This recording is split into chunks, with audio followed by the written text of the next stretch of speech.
Bismillahirrahmanirrahim. Assalamualaikum warahmatullahi wabarakatuh.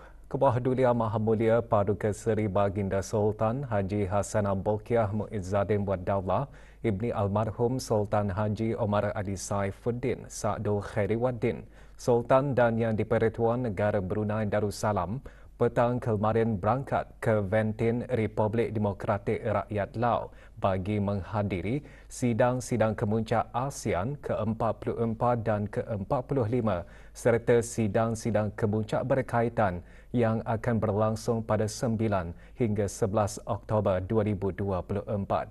Berangkat mengiringi Kebah Dulia Maha Mulia, Dulian Teramat Mulia Paduka Seri Pengiran Muda Abdul Matin. Sebelum berangkat dari Istana Nurul Iman, doa selamat dibacakan oleh Yang Berhormat Pihin Datuk Seri Maharaja, Datuk Paduka Seri Setia, Dr. Ustaz Haji Awang Abdul Aziz bin Junid, Mufti Kerajaan.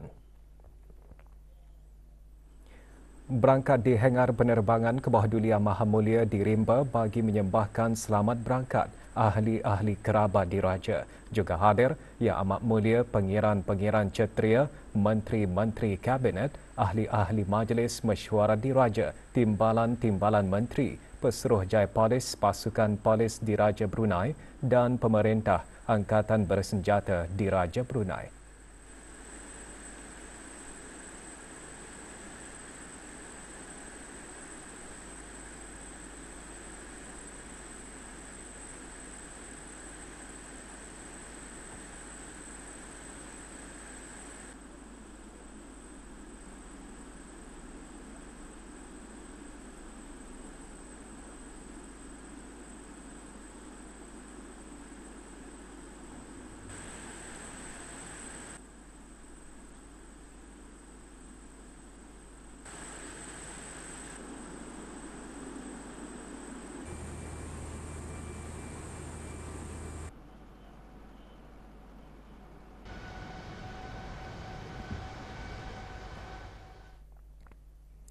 Kebah Dulia Maha Mulia Paduka Seri Baginda Sultan dan Yang di-Pertuan Negara Brunei Darussalam berangkat tiba di lapangan terbang antarabangsa Wate Ventin petang kemarin.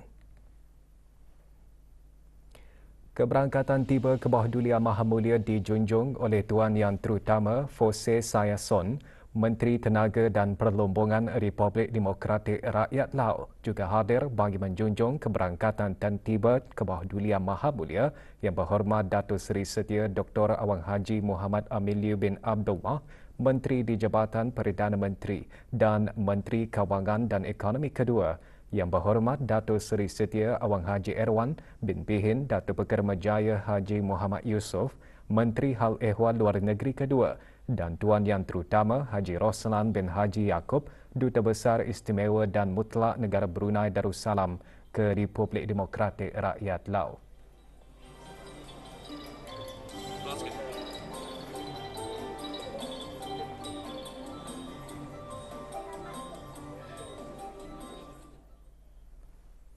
Dulian Teramat Mulia Paduka Seri Pengiran Muda Mahkota Pengiran Muda Haji Al-Muhtadi Billah Ibni Kebah Dulia Maha Mulia Paduka Seri Baginda Sultan Haji Hassanal Bolkiah Muizzaddin Waddaullah, Menteri Kanan di Jabatan Perdana Menteri, dan Yang Teramat Mulia Paduka Seri Pengiran Anak Isteri Pengiran Anak Sarah binti Pengiran Haji Saleh Abrahaman malam tadi berkenan berangkat menyaksikan pusingan kelayakan kejohanan bola sepak ASEAN Piala Elektrik Mitsubishi antara skuad negara dan Timur Leste. Perlawanan berlangsung di Stadium Negara Hassanal Bolkiah Brakas.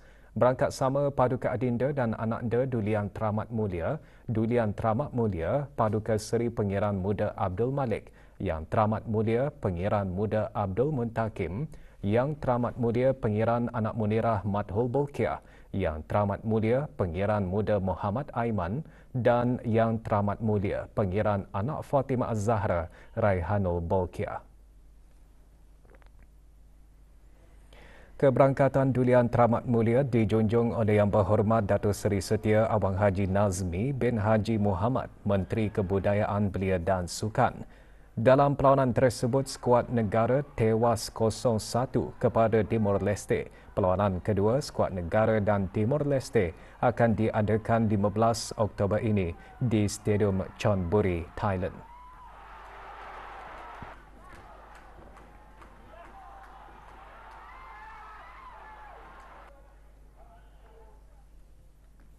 Dulian Teramat Mulia Paduka Seri Pangeran Muda Abdul Matin Ibni Kebawah Dulia Maha Mulia Paduka Seri Baginda Sultan Haji Hassanah Bolkiah Muizzaddin Wad Daulah bersabda menekankan usaha membenteras jenayah penyalahgunaan dadah haruslah ditangani secara sepadu dan ianya menjadi tanggungjawab seluruh lapisan rakyat dan penduduk di negara ini. Dulian Teramat Mulia menekankan demikian menerusi video kurnia sabda sempena sambutan Hari Antarabangsa menentang penyalahgunaan dan pengedaran dadah haram 2024. Video kurnia sabda Dulian Teramat Mulia dan forum dilancarkan oleh Yang Berhormat Pihin Datuk Laila Raja, Major Jara Bersara, Datuk Paduka Seri Awang Haji Halbi bin Haji Muhammad Yusof, Menteri di Jabatan Perdana Menteri dan Menteri Pertahanan kedua.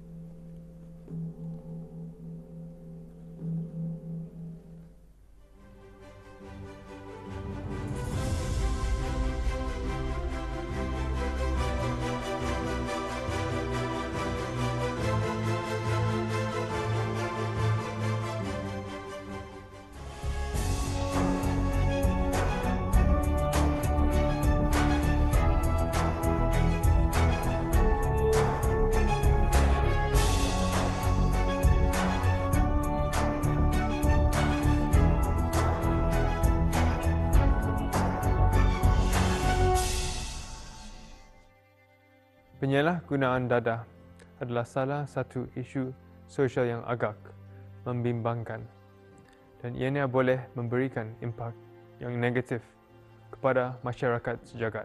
Penyalahgunaan dadah boleh mencetuskan pelbagai anasir jenayah seperti isu-isu sosial, kesihatan, jenayah dan sebagainya, sehingga boleh menjejaskan ketenteraman dan keselamatan masyarakat. Dan seterusnya, ianya juga boleh menjejaskan masa depan anak-anak muda kita ke arah yang tidak dihasratkan, seperti daripada kemahuan untuk berekreasi kepada ketagihan dadah.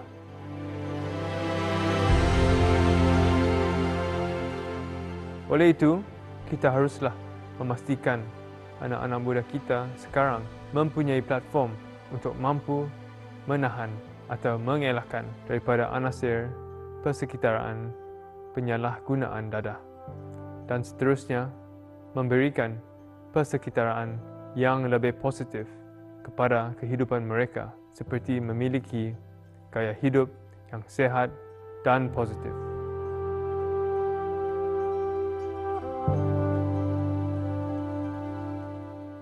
Meskipun membenteras jenayah penyalahgunaan dadah adalah satu agenda terpenting di peringkat nasional dan ianya tidak boleh dilakukan secara silo, malah ianya adalah tanggungjawab seluruh lapisan rakyat dan penduduk di negara ini.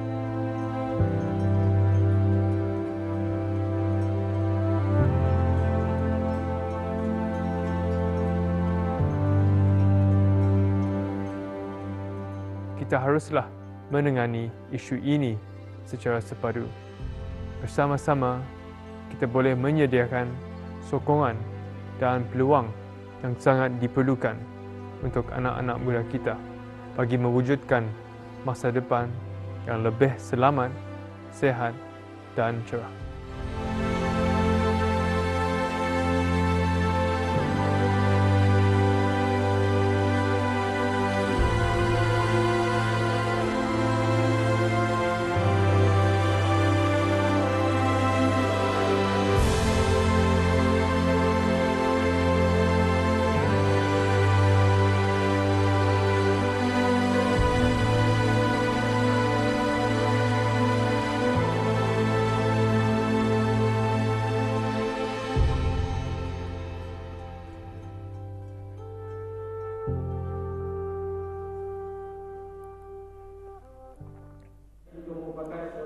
Forum Sambutan Harian Antarabangsa menentang penyalahgunaan dan pengedaran darah haram 2024 bertemakan memperkasa masyarakat masa depan tanpa dadah.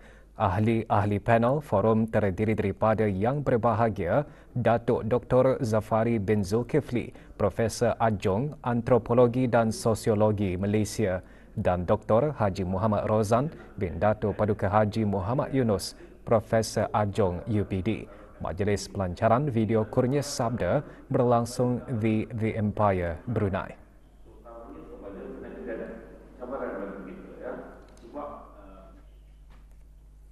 Kementerian Pertahanan dan Kementerian Pendidikan masing-masing menjuarai kategori lelaki dan perempuan dalam pertandingan Dikir Brunei peringkat akhir bagi pegawai dan kaki tangan kementerian-kementerian. Penyampaian hadiah berlangsung di Dewan Sekolah Ugama Pengiran Anak Puteri Mutawakilah Hayatul Bolkiah, Kampung Serusup.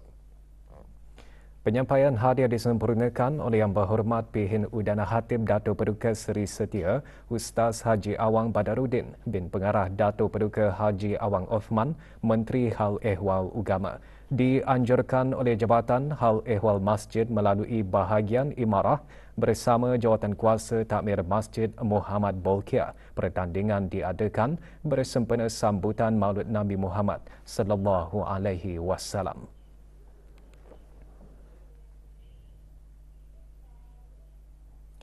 Sempena ulang tahun penubuhan Perbadanan Tabung Amanah Islam Brunei Type ke-33, Perbadanan Type dan anak-anak syarikatnya, Insurans Islam Type Holdings Sendirian Berhad, Darussalam Holdings Sendirian Berhad dan Type Filling Station Sendirian Berhad lewat petang kemarin mengadakan majlis doa kesyukuran dan sembahyang sunat hajat. Majlis berlangsung di Masjid Az-Zakirin, Rancangan Perumahan Negara, Merakang.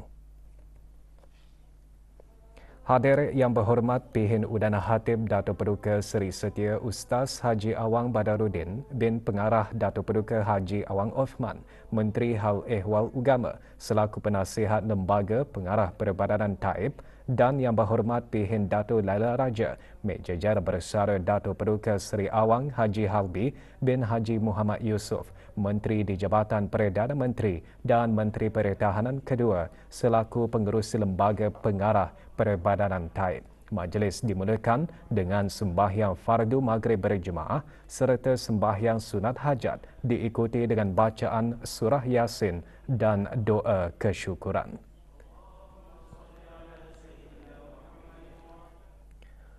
Lebih 10 bilion langkah telah dicapai semasa kejohanan BN On The Move 2024 yang dilaksanakan bermula dari 20 Mei sehingga 20 September 2024.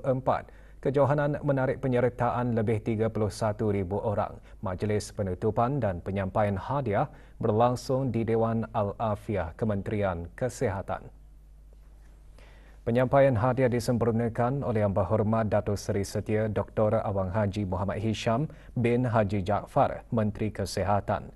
4 kategori dipertandingkan iaitu kategori kerajaan, kategori institusi pengajian tinggi, sektor swasta dan kategori orang awam.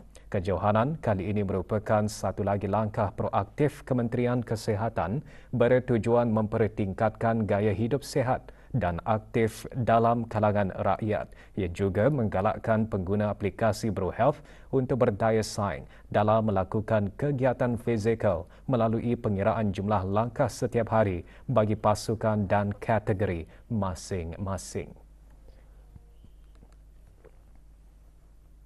Persidangan Hari Guru berupaya meningkatkan pengetahuan para pendidik mengenai cara membina daya tahan serta mempromosikan amalan berasaskan bukti dalam pendidikan bagi memperkukuh pengajaran dan pembelajaran berkualiti. Dengan tema membina ekosistem pendidikan yang berdaya tahan, persidangan selama 2 hari berlangsung di Dewan Chancellor Universiti Brunei Darussalam.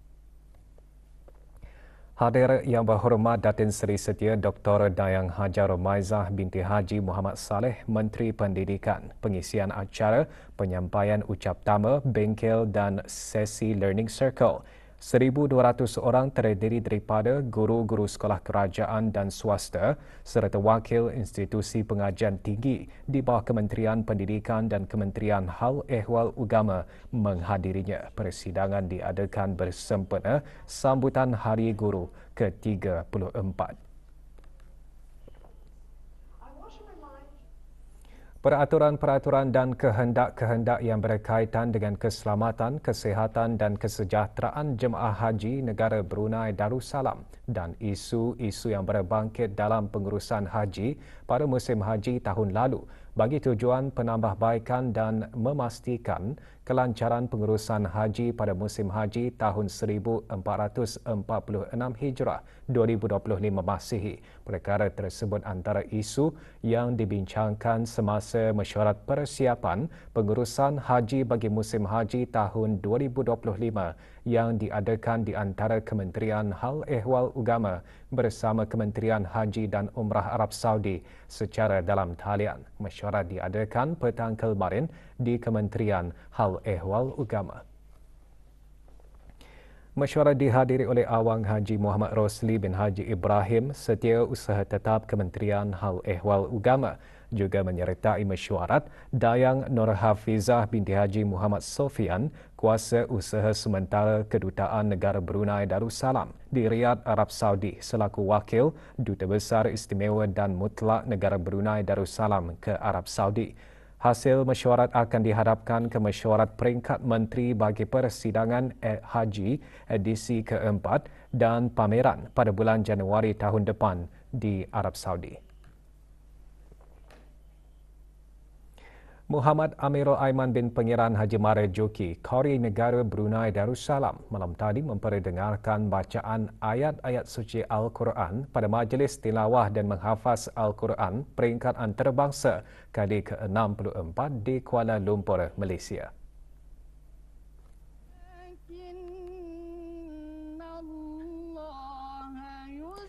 Musabakah berlangsung di Dewan Merdeka Pusat Dagangan Dunia Kuala Lumpur dari 5 hingga 12 Oktober 2024.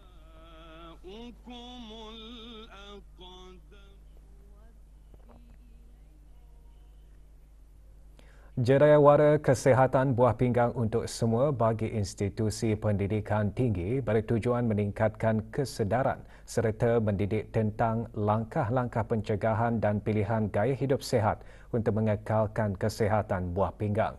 Diadakan sempena Hari Buah Pinggang Sedunia 2024, Kementerian Kesihatan mengungkayahkan jarawara di Institut Sains Kesihatan Pengiran Anak Puteri Rashidah Sa'datul Bolkiah, Universiti Brunei Darussalam UBD. Selain mendidik tentang kesihatan buah pinggang, jarawara juga menyediakan pemeriksaan kesihatan buah pinggang percuma kepada pelajar dan kaki tangan institusi pendidikan tinggi. Jarawara turut diharap dapat mewujudkan kesedaran tentang kepentingan pengesanan awal penyakit buah pinggang.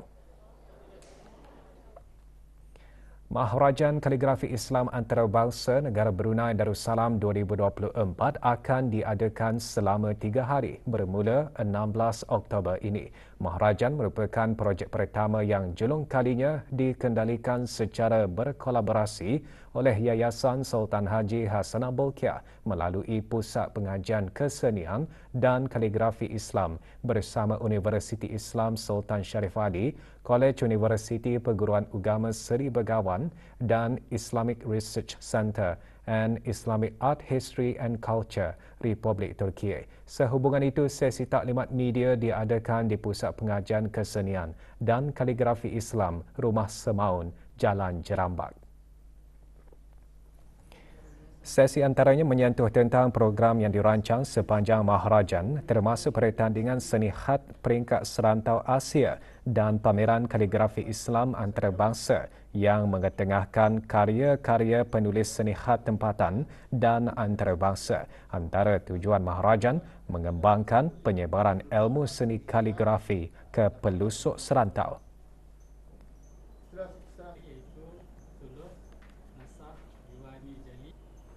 Juga diadakan ialah Jabatan Perkhidmatan Pos Kementerian Pengangkutan dan Info Komunikasi akan mengeluarkan produk filatelik iaitu stem kenang-kenangan ulang tahun ke-150 Pertubuhan Kesatuan Pos Sedunia. Jabatan berkenaan akan memperkenalkan 2 reka bentuk stem berharga 150 sen bagi setiap denominasi. Jabatan juga akan mengeluarkan sampul surat rasmi hari pertama dengan harga 45 sen melengkapkan koleksi filatelik istimewa. Produk-produk filatelik yang akan dijual seperti lembaran stem set penuh mempunyai 24 keping stem berharga RM36, set stem berharga RM3, sampul surat rasmi hari pertama berstem berharga RM3.45 dan sampul surat rasmi hari pertama tanpa stem berharga RM45. Para penggemar koleksi stem dan orang ramai boleh mendapatkan stem berkenaan bersama sampul surat rasmi hari pertama di semua cawangan pejabat pos mulai hari ini bermula pukul 8 pagi hingga 3 petang. Pertanyaan lanjut hubungi unit pemasaran filatelik dan perhubungan awam di talian 7291679 atau 2222 191 atau melalui email di brewstam@post.gov.bn. Kementerian Kesihatan sentiasa menggalakkan orang ramai untuk menderma darah semasa kempen-kempen derma darah atau datang ke pusat penerimaan darah. Ia adalah bagi memastikan stok bekalan darah sentiasa di tahap yang sihat dan bertambah bagi keperluan penggunaan darah di kesemua hospital di negara ini. Kempen derma darah diadakan di Maju Motor Sendirian Berhad Telanai. Semasa kempen, 31 pain darah telah berjaya dikumpul. Dengan adanya kempen, darah diharap dapat memberi kesedaran dan kefahaman kepada orang ramai bahawa pendermaan darah adalah sewajarnya dilakukan secara sukarela tanpa memerlukan imbalan di samping sama-sama menyelamatkan nyawa kepada pesakit yang memerlukan bantuan darah.